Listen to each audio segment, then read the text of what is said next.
Voilà, on commence ce feuilleton par une des complaintes favorites de Jean-Louis Borloo, l'indésirable outsider de la politique. Il ne prend pas de gants pour expliquer qu'il se considère carrément comme un paria du système. Il paraît que ça marche. Écoutez, cela se passait lors d'un dîner organisé par le club 21e siècle.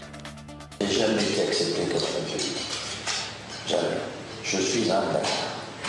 Voilà. Il faut être bien coiffé. Non, mais il faut ou avoir une famille ou avoir des diplôme qui va. Et si vous n'êtes pas dans le code... Voilà, la primaire écolo sème la zizanie dans la famille Beauvais. Le père, José, soutient Nicolas Hulot.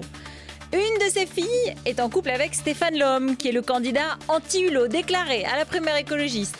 Quant à Marie Beauvais, une autre de ses filles, elle représentait la motion d'Annie Cohn-Bendit et elle soutient Eva Joly. Mais ils vont tous se retrouver après les primaires, c'est promis. Bonsoir Benjamin Olassen.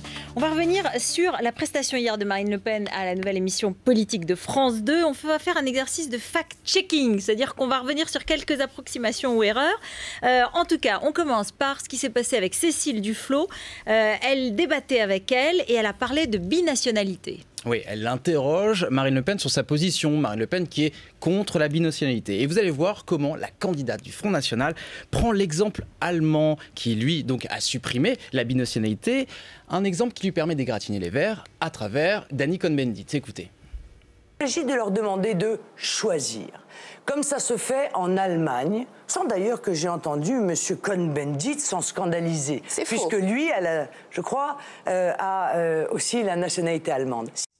Alors, deux choses sont fausses dans cette déclaration de Marine Le Pen. D'abord, Annie Cohn-Bendit, elle fait sous-entendre qu'il a la double nationalité alors qu'il n'est qu'allemand. Et puis, sa déclaration est fausse car, en effet, Annie Cohn-Bendit s'est montré opposé à cet exemple allemand. Et il l'avait dit chez vous, mercredi dernier. Écoutez.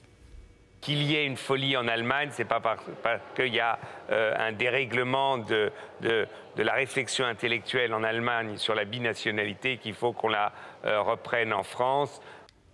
Voilà, c'est très clair. L'autre vérification, elle porte sur la question de l'écrivain Caroline Fourest sur le programme du Front National. Ouais, on écoute l'échange et on y revient ensuite.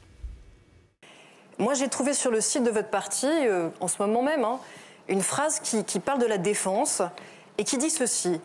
Qui dit « Il devient de plus en plus difficile d'avoir un recrutement de qualité. 20% des nouvelles recrues sont désormais issues de l'immigration originaire du monde musulman. » Vous sortez systématiquement vous, à côté. de votre contexte. C'est dans le programme. Alors, Madame On vient de le lire sur Internet. On peut vérifier tout de suite si vous voulez. Madame Fourest. Alors cette phrase n'a pas été vérifiée en direct, mais j'ai été vérifiée sur le site Internet. Et en effet, cette phrase existe. Vous la voyez, on va la voir à l'écran. Donc elle fait effectivement le lien entre la qualité du recrutement de l'armée et l'identité musulmane des recrues. Alors seulement un bémol que Marine Le Pen, donc n'ayant pas répondu, n'a pu soulever. Il s'agit du programme de... n'a pas voulu soulever.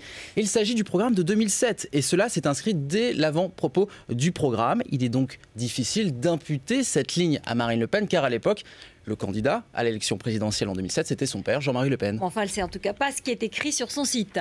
Voilà. Merci Benjamin Olassen, restez avec nous. Voilà, dans un instant, nos deux débatteurs, Anna Cabana du Point et Karl Meus du Figaro Magazine. On va parler évidemment politique, à tout de suite.